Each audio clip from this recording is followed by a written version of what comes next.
Welcome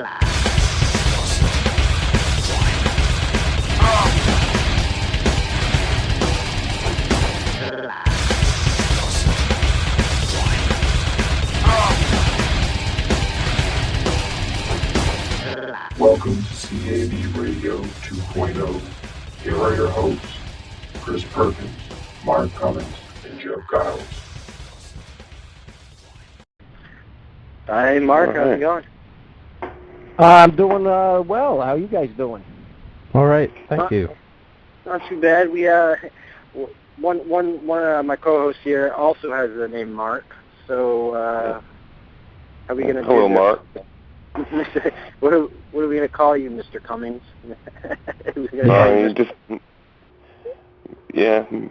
Mark C. We'll just call me Mark C. I'm not going to remember that. Neither am I. You guys could just refer to me as the schmuck from Long Island. I'm kind of used to that. Nice. That's being nice compared to what I usually get from these politicians that I speak to every day. Uh-oh. What sort of you mean like legit, actual politicians, or people who are trying to hack into the system, like the good kind, the people who actually mean well? I speak to bureaucrats and politicians of all stripes. I've spoken to low-level tyrants such as IRS agents, tax agents here in the U.S. and Canada, Australia, and England, cops. I've spoken to city council members. You name it, I pretty much have done it. I've spoken to law professors, and a lot of the calls are on my website. It's just starting to get to a point now where they're getting familiar with what I'm doing, and so they're starting to get a blanket refusal to speak to me anymore. Right. They're growing resistant. The parasites have grown resistant. They don't, I had one tell me just yesterday after he had already made a fool of himself, and so before ending the phone call, he had to make a point to say, hey, and I do not want this broadcast on your radio show, and I do not give permission for you to broadcast this. I do not want to be on your network. Whatever. Wow. We didn't want you to attack us, so, you're threatening us with jail, so, I don't see how, it's so lopsided that he doesn't like having his phone call broadcast, but he's willing to put people in jail, so I think he's got some misdirected anger there. Sounds like his jimmies were rustled.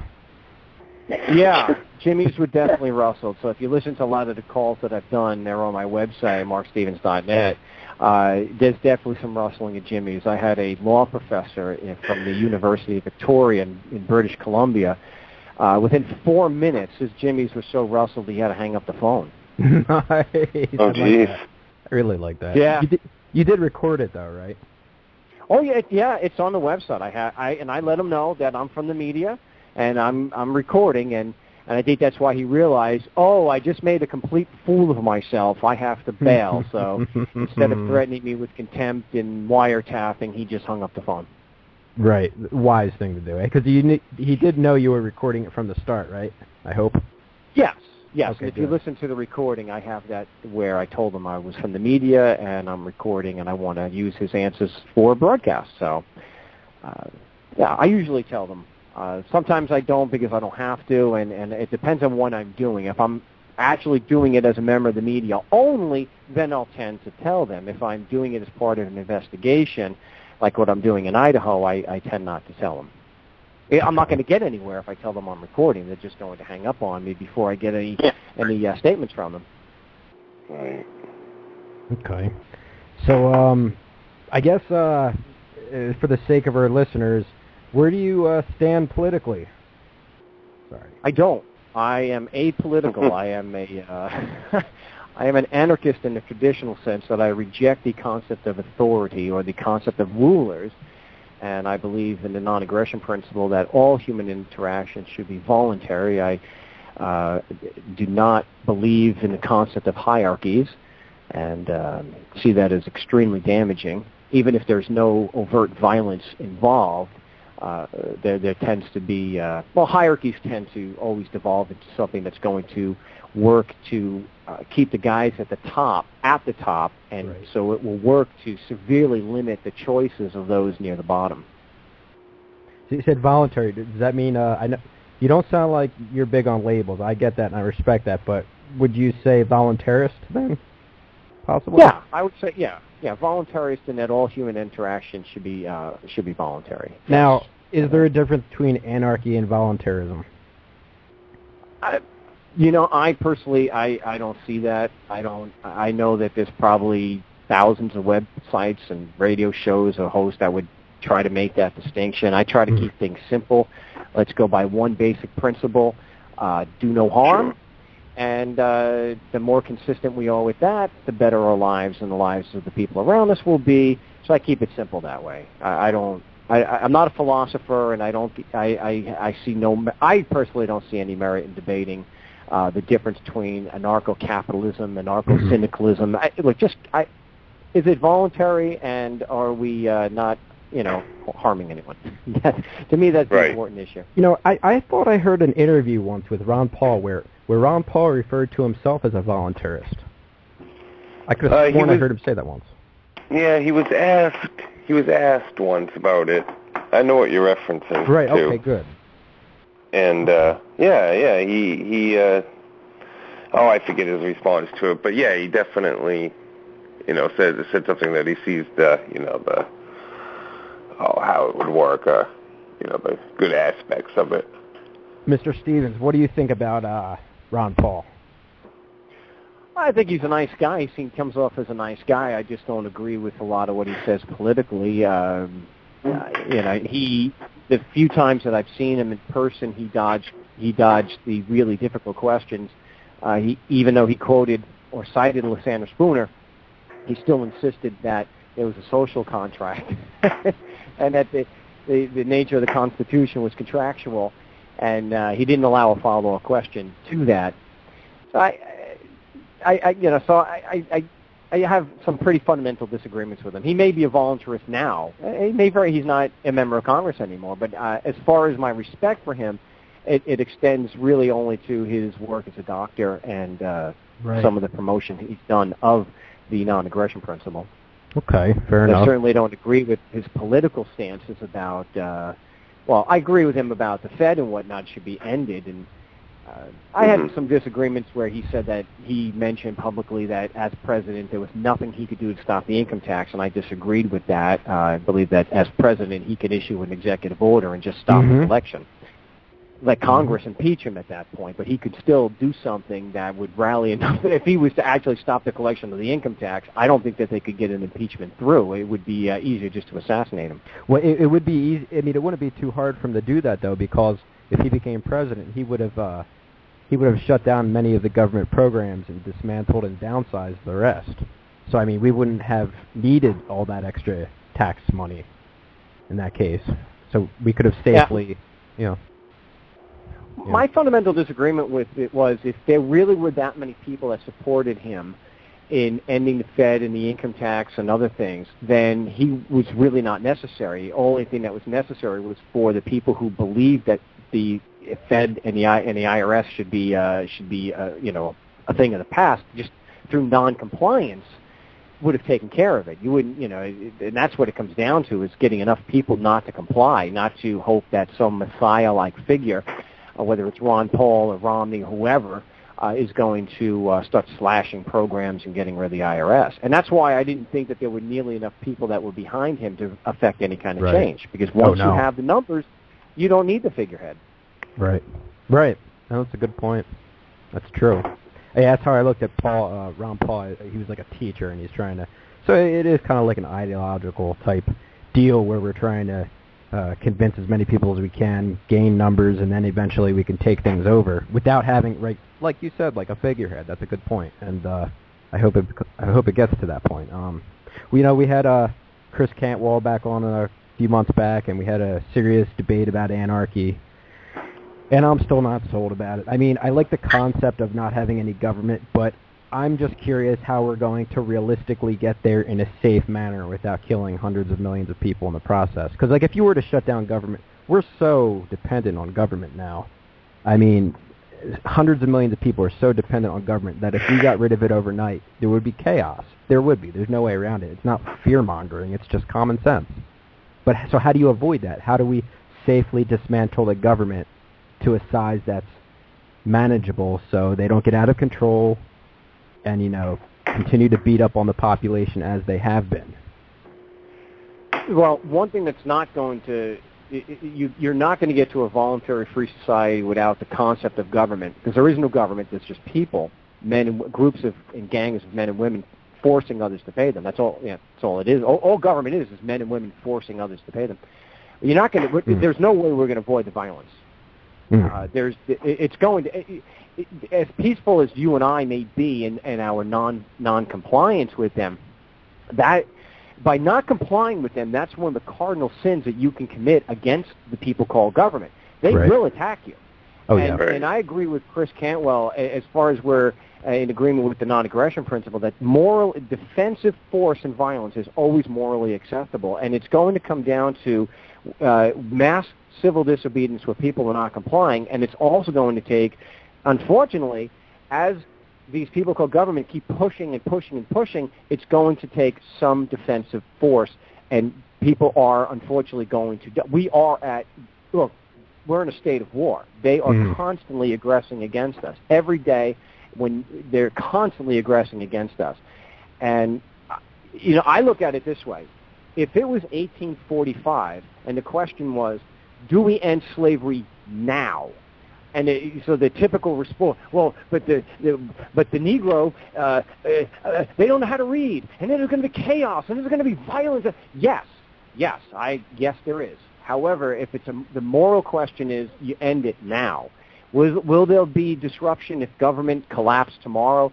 Yes. But fortunately, we've got things like the Internet, we've got things like Bitcoin, that while there will be some violence and there's going to be some disruption, I don't think we're going to have the widespread chaos that a lot of people predict. Right. And I would put it this way. I would much rather have some level of chaos while where things are evening out and things are getting back to normal than to have the widespread secret prisons, drone strikes, indefinite detention, and wars. So I would. It's just like the typical thing. Who's going to build the roads? I would much rather never have a road built ever again if all we did was accomplish getting rid of the CIA. Okay, fair enough. Well, you got a point there. I mean, the chaos has to be manageable. We have to. That's how we're going to downsize it, and it's not going to be easy. But, I mean, I think you're a little I love Bitcoin, by the way. I love it. I want more people to use it. But let's be honest here. 99% of the people have never even heard of it. I mean, with your circles and my circles, everyone's heard about it in our circles. But if you actually take a census, very few people wouldn't even know about it. So, we're not... I mean, the chaos but that's that just you're one speaking, aspect. Yeah. That's it. Bitcoin is just one aspect. You've also got gold and silver. You've got barter. You've got community currency that people have been using, like Ithaca hours, that people have been using for a long time. So they're already barter networks, and already you've got the gift economies, for example, where people are freely trading based on abundance, and so it's not just Bitcoin, but it's just Bitcoin is just part. It's just part of the solution, and I think because of the Internet, if things were to collapse tomorrow, yes, it would be difficult, but I believe that they would correct themselves very, very quickly. And the trade-off is no wide-scale wars. For one, I mean, we've got indefinite detention. You've got drone strikes. You have police that are killing people every single day. How is it possible that you have a shoot-on-site command from the LAPD, and they've shooting 100 some odd bullets into the truck that had two pasty white women, and they're looking for a 6'4", 250-pound bald black guy. Oh, Chris Dorner, yeah. And they walk away. They burned even if the guy was a criminal, they burned him alive. Oh yeah, no trial, anything. So I think the trade-off, yes. It's not a utopia. We don't look for a utopia. It's not going to be. It's going to be tough. But I think when we weigh, when you're doing a cost-benefit analysis, a world without government is a lot more peaceful and productive than a world with government. You see, it's like right now, if you look at it, Bitcoin, for instance, grocery stores aren't ready to accept Bitcoin yet. I mean, if they were, then that might be better. And if shit were to hit the fan, it might be too late for people to buy and purchase Bitcoin, or at that point it might become too expensive for it to even mean anything. So the people who are investing now are the ones who are going to be well off, of course, which is, I mean, if you're a listener, get yourself involved in Bitcoin. That's great. I think that's where it's at, if shit does hit the fan. But if shit really does hit the fan, I think personally that there's going to be like 100 million people that are. I think it's going to be like the movie The Purge, all those crazy ass movies where people are killing each other. It's going to be like The Walking Dead, I think. And I'm not trying to, sell fear or whatever. I don't want to be like a fear horror monger or whatever. I mean, it's just I can't. We become too dependent. What you keep referencing to, I mean, I'm sure you'll have a bunch of people that are already dependent on government for everything. That, when the collapse happens, of course, yeah, they're going to go ape shit. But, like not Mark just going to said, be some people. I think it's going to be most people, because most people didn't see this coming. They're dependent on government welfare, on Social Security, on their jobs. They're not growing their own food. They need the grocery stores. They don't even know how to grow their food if they wanted to. All they know how to do is to steal from others. So if shit hits the fan, you're going to have people trying to come to your house and raid you and your family. It's going to be crazy. It's going to be like it's going to be a bloodbath, I think. There's no way around it.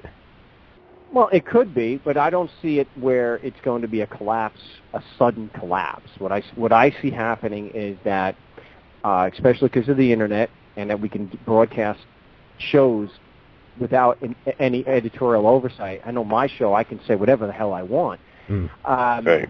And even if I wasn't, I could always do a podcast.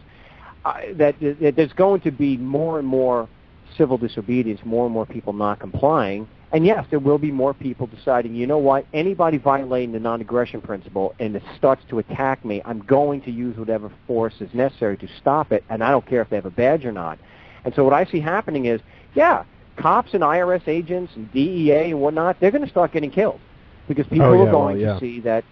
In the work that I've done, and I have it on my website, I have confronted the politicians directly from all levels, and none of them are able to present one single fact to prove that their laws apply to us. It's all on my website. I have, again, it's a British Columbia law professor. I have a spokesman for the Attorney General's office out of Toronto. I have IRS agents. I have the police chief here in Scottsdale, Arizona. None of them have any evidence, period. It doesn't matter what area you're in, and I've done it in Australia and England, it doesn't matter.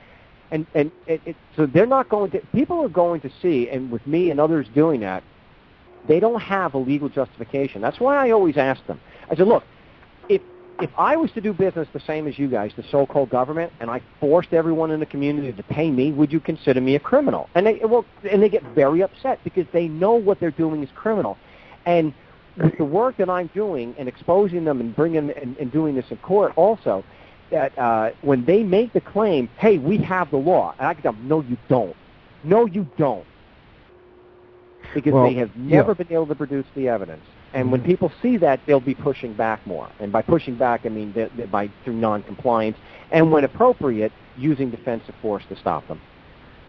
Well, your work sounds very important, and so I have to say, there's very few people who actually confront these criminals, and so thanks for that. I appreciate that. I guess a lot of people do too. So, and I'm checking out your website now. So I'm on the same boat. My concern is just how to get there. I guess one thing that I would think that we would agree on is if the government were to collapse, that the only way it would actually work is if all governments globally collapse at the same time. Because if it's just our government that collapsed, then there's a good chance that another government is going to take us over, and we're going to get a worse off government than what we have now.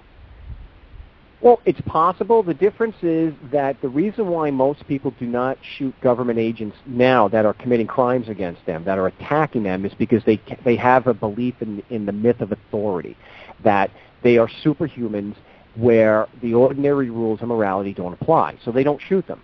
Because if I was to do what a cop does, like there was a cop that broke into someone's house in Texas in the middle of the night. It was one of these no-knock raids. He got shot in the face and he died. If I did the same thing, I deserve to get shot in the face. If another government tried to come in and attack, barring a nuclear strike, if putting troops on the ground the people would have no problem attacking Canadians that were invading. They would have no problem attacking South Americans who were attacking.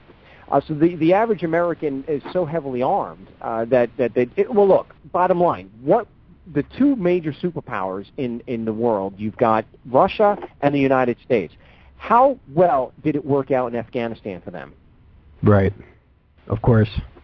Oh, yeah. And I think that's what the same thing's happening to us economically, right? And we're almost at the point where I think, at what point will the tipping point become? I mean, our debt's, it's nearly $18 trillion. Did it pass $18 trillion yet? I don't think so. Oh, it's probably past that when you add everything in. It comes down to the tipping point is when a certain percentage of the people no longer see them as legitimate and see them as the criminals that they are. When enough people are applying the same principles of morality that apply to normal people like us, and they apply to people called government, that's the tipping point. Because at that point, they no longer have a perception of legitimacy. So when they violate the non-aggression principle and they attack us, when we shoot them or we defend ourselves against them, they don't have the moral high ground. We do. We're going to be seen properly as the victims who are attacked. They're going to be seen as the criminals that they are. And once that tips, and people know, and they don't buy into this nonsense of authority, that's what it all comes down to. They believe that they are some kind of authority figure. It's not okay to shoot them. Right. And that's why they think it's an extremist thing, like like Jefferson used to say, about the tree of liberty needs to be refreshed with the blood of tyrants and patriots. Right. And that belief in authority is what is holding it all in place. It's morally reprehensible to the average person to think if a cop breaks into your home and is trying to kill you, that you're not morally justified to kill him. And, right. and you are. You are very much, yeah.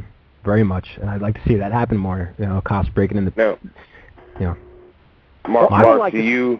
realize that they could get shot and not and actually not aggress against us. I don't want to see anybody killed. The cops start to realize that, oh my gosh, if I break into this house on a no-knock warrant, I could be killed. Because look, how many times do you hear about them busting down the door with a no-knock raid in Compton? Right. Good point. They ain't leaving there. They're leaving a body bag. Mark, you going to say something? Well, I was just going to ask you, Mark, if you see the turning point happening, do you see people, kind of realizing that, this imaginary authority over them? Like, I mean, are we getting through to people?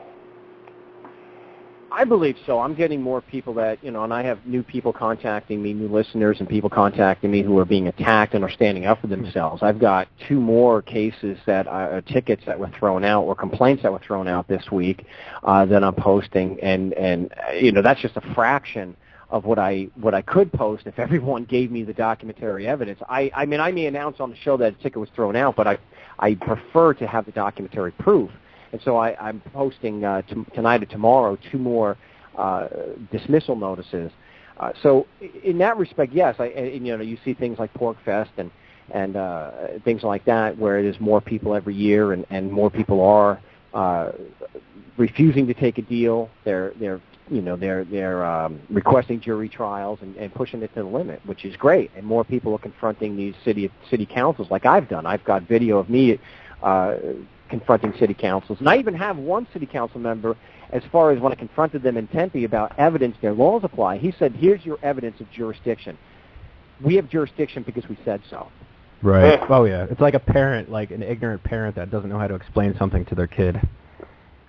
Yeah, and the problem, and I posted to show that I went through every major media outlet here in Phoenix to get that call and that video publicized so people could see that, and I was told that I was a conspiracy theorist.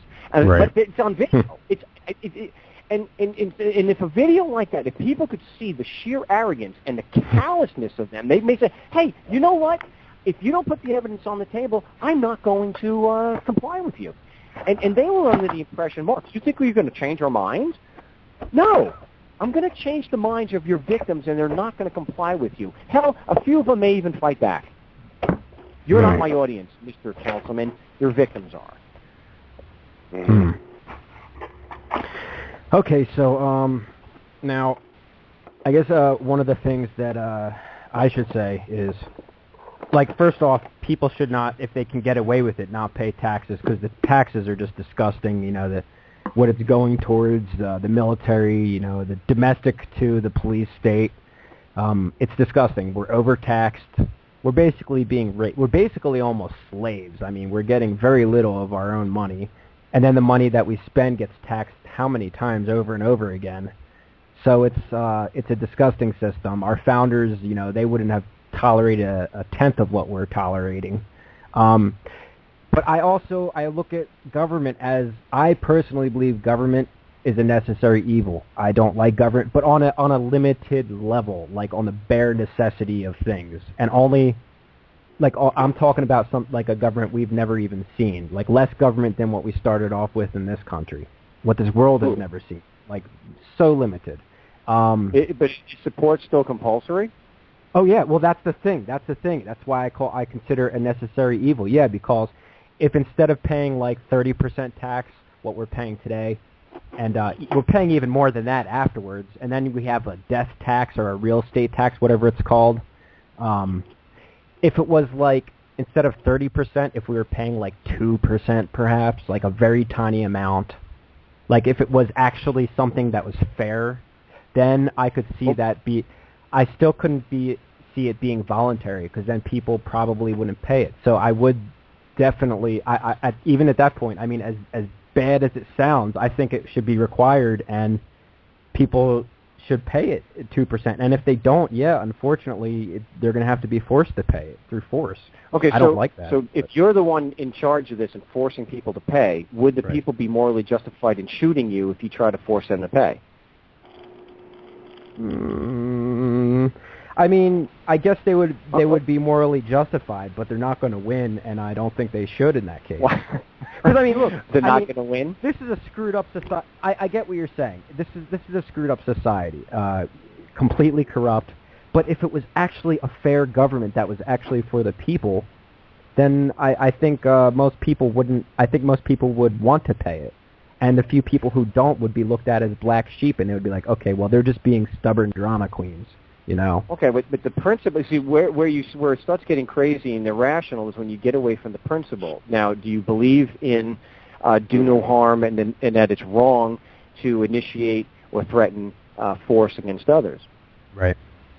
It's wrong. Now, if you agree with that, okay, so if it's wrong to initiate force or threaten force, then obviously you would, to be consistent, then even a little bit of aggression is wrong. So that's the problem, that you're trying to limit something where it's not logical, it's not rational to say, well, we're going to steal from you and we're going to force you to do this, but we're just not going to steal as much as the other guys.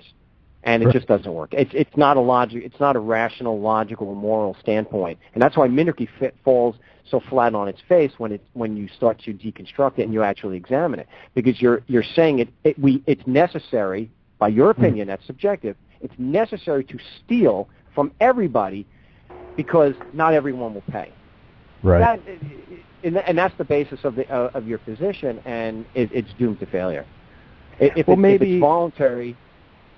Well, maybe they can, the people who refuse to, because at that point, if it's actually a legitimate society that's fair to the people, and it's actually run by the people, then it's like at that point we could just deport everyone who doesn't want to pay. We don't have to kill them and lock them up. I mean, I'm just saying, how do you deport them? It's wrong. It is wrong, but that's why I say it's a necessary evil. Because how else? Why is it necessary? Because it's necessary. I have to go here in a second, but it's necessary for you to violate your own personal principle of being the non-aggression principle. Right. You have to actually be violent because you think it's necessary. Mm-hmm. Why is it necessary to force people to pay you? I wouldn't want to be violent, but I mean, because if you don't collect from them and it becomes voluntary, then there's a good chance that nobody will pay it. But what service is so important you have to force everyone to pay you? What particular service is that important? That's what I was going to ask. Military. So in order to protect people, you have to force them to pay you. we got to protect ourselves from other countries. That's it. I mean, because if other countries still have their governments and they still have their militaries, our militias aren't going to be able to organize and go up against them. I don't believe that. But what would happen? What I see happening, especially since we have the internet and so many people are connected and have that if the government was to fall here peacefully and it was a voluntary free society, don't you think that would have a domino effect? Let's say in Canada, Mexico, South America. I personally think there would be very few holdouts because people would start to realize, wow, if the United States is now actually free, we can too. And so the only thing propping up the tyrants in China is compliance. And possibly the central bankers. Because, I mean, if we fall... Right, but I hope if that's what happens, what you're saying happens, and it's a domino effect. I mean, but that's like a huge gamble. Like, we would have to really... And that would have to happen with every government. And whatever government's left is going to be funded by some crazy central bankers who have been wanting to take over America for hundreds of years. Because, I mean, they really... Well, the central bankers... Well, I'm sorry, but the central bankers can't do most of what they do, if not all of what they do, without a coercive central state. Right. So without a coercive government forcing people, plus when you don't have a government, you don't have corporations anymore. You have just people. And so what you're doing is you're taking away a lot of the hierarchy that society functions under. And without that hierarchy where people are all on the same plane and they don't have a government monopoly on something, it's very difficult for them to do what they're doing. I wish I had more time, but most of these issues are based off of the false concept of authority. And I'm really sorry. I hope I can join you guys again and further this discussion. Yeah. It's an interesting conversation. I mean, yeah. Absolutely. We'll definitely get you back on, Mark. I appreciate it, guys. Thanks, man. I appreciate it coming on. Thanks for coming on, man. Thanks. Yeah, take care. I appreciate it. Thank you. I'm going to check out your website. Thanks. Yeah. Take care. Okay. I mean, yeah. So, I like his idea. I mean, he's a bit optimistic, I think, or risky. It sounds risky to me. It just sounds, and I think our life, freedom, and liberty is just. It's not worth the gamble. I mean, I want to see it happen to where it's just, I don't know, man. It just seems too risky. Too many lives at stake, and our freedom is at stake at that case. I think there could be a